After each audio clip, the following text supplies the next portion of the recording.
নমস্কার বন্ধুরা, আজ আমি আগস্ট মাসের 2024 সালের মেষ রাশি সম্পর্কে বলবো।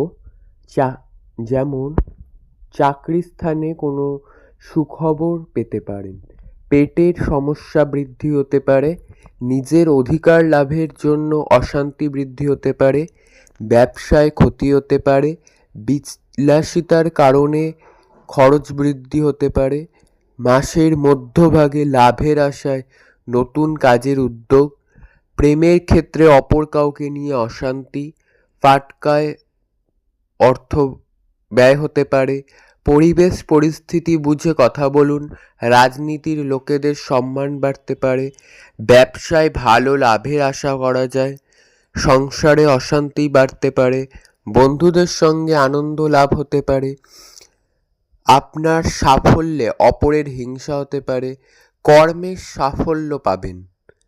ঠিক আছে, আজকে এই পর্যন্তই। ভালো থাকবেন, সুস্থ থাকবেন, সাবধানে থাকবেন।